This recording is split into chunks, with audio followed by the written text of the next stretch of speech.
জুনদুব ইবনে জামরা রাদিয়াল্লাহু তাআলা আনহু যেহেতু বয়োবৃদ্ধ ছিলেন, হাঁটার মতো তার শক্তি নাই, তিনি তার সন্তানগুলোকে এই বয়োবৃদ্ধ অবস্থার তাকে সকলকে ডাকলেন।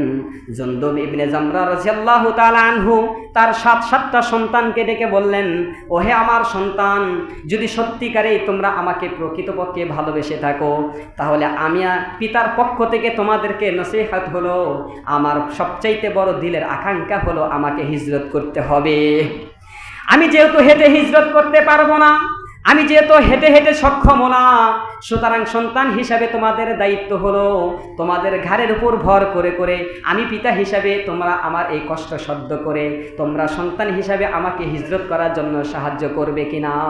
জামরা ইবনে জুনদুব রাদিয়াল্লাহু তাআলা আনহু যখন সন্তানদেরকে এই ঘোষণা করলেন, সন্তানরা বাধ্যতার সাথে তিনি মেনে নিলেন, হ্যাঁ পিতা, অবশ্যই আমরা আপনাকে এই হিজরতের ক্ষেত্রে সাহায্য করব। বয়োবৃদ্ধ সাহাবী আল্লাহকে খুশি করার উদ্দেশ্যে যখন হিজরতের পথে রওনা করলেন, দীর্ঘ রাস্তা যাওয়ার পথে মধ্যে বয়োবৃদ্ধ থাকবার কারণে আল্লাহ তাআলা তার হায়াতে জিন্দেগি শেষ করে দিলেন, পথে মধ্যেই তার ইন্তেকাল হয়ে যায়।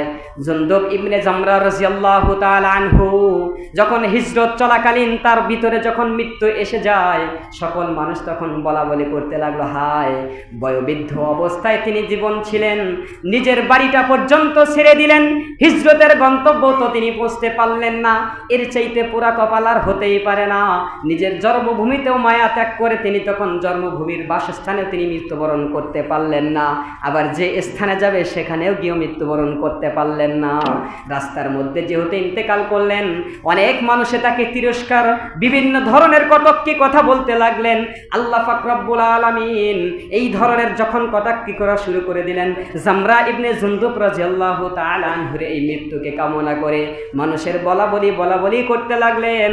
কিন্তু আল্লাহ তাআলা ঘোষণা করলেন, ওমাইয়া খুরুজ মিন বাইতিহি মুহাজিরান ইলাল্লাহ, যদি কোনো ব্যক্তি আল্লাহকে খুশি করার উদ্দেশ্যে, যদি কোনো ব্যক্তি আল্লাহর দ্বীনকে ঝান্ডা সমুন্নত করার উদ্দেশ্যে নিজের ঘর থেকে যদি কোনো ব্যক্তি মুহাজির হিসাবে বের হয়ে যায়, সুম্মা ইদরিকুহুল মাউতু, যদি আর এমত অবস্থায় মৃত্যুবরণ করে ফেলে, ওয়াকাদ আজরুহু আলাল্লাহ, ওয়াকা আজরুহু আলাল্লাহ, বা আল্লাহকে খুশি করার উদ্দেশ্যে জন্মভূমি ত্যাগ করে হিজরত করেছে, প্রতিমধ্যে রাস্তায় যদি তার ইন্তেকাল করে যায়, আল্লাহ তাআলা ঘোষণা করেন, ফাকাদ ওয়াকা আজরুহু আলাল্লাহ, এই ব্যক্তির সকল ধরনের প্রতিদান আমি আল্লাহ তাআলার কাছে বিনিময়।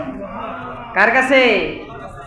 যদিও হিজরত করতে পারেন নাই, বয়োবৃদ্ধ সাহাবী জামরা ইবনে জুনদুব সন্তানদের ঘাড়ের উপর ভর করে করে হিজরত করতেছিলেন, কিন্তু পথিমধ্যে যখন ইন্তেকাল করলেন, মানুষের বলা বলির কথাকে আল্লাহ তাআলা রদ করে দিলেন। আরে জামরা ইবনে জুনদুব হিজরত করতে না পারলে কি হয়েছে, ওর সকল ধরনের প্রতিদান শুধু জামরা ইবনে জুনদুব থাকবে এমন নয়, কিয়ামত পর্যন্ত যত মুমিন মুসলমান আমার দ্বীন বিজয়ী করার উদ্দেশ্যে, আল্লাহর দ্বীনকে সমুন্নত করার উদ্দেশ্যে যারা হিজরত করা যদি পথিমধ্যে যদি ভূমধ্য সাগরের মধ্যেও তিনি ইন্তেকাল করেন, আমি আল্লাহ তাকে হিজরতের পরিপূর্ণ প্রতিদান আমি তাকে দান করে দেব। তাহলে দেখেন, আমি যে কথাটা বুঝাইতে চাইলাম, হিজরতে এত গুরুত্ব দিয়েছেন, বয়োবৃদ্ধ সাহাবী শক্তি নাই হিজরত করার জন্য রওনা করেছেন, কারণ ছিল একটাই, মক্কা নগরীতে আল্লাহর দ্বীন স্পষ্ট খুল্লাম খোলাভাবে ইবাদত করার কোনো পরিস্থিতিতে মক্কার জমিনে ছিল না। আজান স্পষ্টভাবে মাইকে আজান দেওয়ার মতো, প্রকাশ্য আজান দেওয়ার মতো মক্কার জমিনে ছিল না। নারায়ে তাকবীরের স্লোগান মক্কার জমিনে ছিল না। মক্কার জমিনে তালিম তরবিয়ত উন্মুক্তভাবে করার মতোই ছিল না। যখন আল্লাহ তাআলা ঘোষণা করলেন যে রাষ্ট্রে যেখানে যে সংবিধানের মাধ্যমে, যে কোনো শাসকের মাধ্যমে যদি তোমাদেরকে বিধর্মীদের কোনো কার্যকলাপ চাপিয়ে দেওয়া হয়, আর যদি ধর্মীয় কাজে বাধা বিপত্তি করে দেওয়া হয়, তারা যদি হিজরত করে, আমি আল্লাহ তাকে কিয়ামতের দিন সবচাইতে বড় বেশি প্রতিদান আমি তাকে দান করব। তাহলে আমি যে জিনিসটা বললাম যে বয়োবৃদ্ধ সাহাবী একজন বৃদ্ধ মানুষ, তিনি হিজরত করার জন্য উদ্দেশ্য ছিল, তার ভিতরে শুধুমাত্র ছিল চেতনা যে মক্কা নগরীতে আমার বয়োবৃদ্ধকাল এসেছে, সেখানে উন্মুক্তভাবে আজান দিতে পারি না, এই মক্কায় বেঁচে থাকার চেয়ে মরে যাওয়াই ভালো। যে মক্কার ভিতরে নারে তাকবীরের স্লোগান দিতে পারি না, এই মক্কায় মৃত্যুবরণ করার চাইতে রাস্তায় মৃত্যুবরণ করা এর চেয়ে বেশি ভালো। সে যদিও 80 বছরের উপরে বয়োবৃদ্ধ ছিল, কিন্তু তার ভিতরে চেতনাটা ছিল একদম টগবগে একজন যুবকের চাইতেও চেতনাময় তার অন্তরটা ছিল। কিন্তু আমাদের সমাজে 18 বছরের যুবকের অন্তরটা 80 বছর বয়োবৃদ্ধ মানুষের চেয়ে চেতনা আরো বয়োবৃদ্ধ হয়ে গেছে। যুবকদের মাঝে এই চেতনাটা নাই।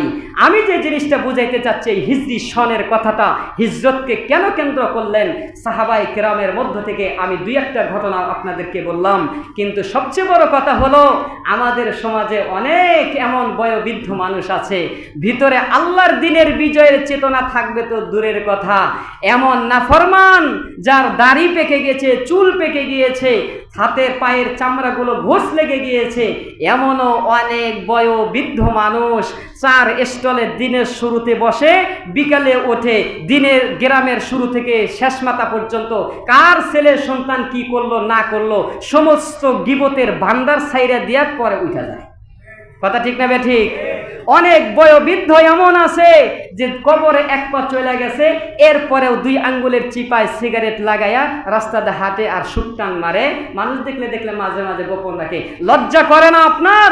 1 পা কবরে চলে গিয়েছে, দাড়ি পেকে গিয়েছে, তবুও 2 আঙ্গুলের চিপার মধ্য থেকে এখন আপনি সিগারেট সরাইতে পারেন নাই। আল্লাহর দ্বীন বিজয়ের চেতনা, মরণের ভয় আর কোন দিন আসবে?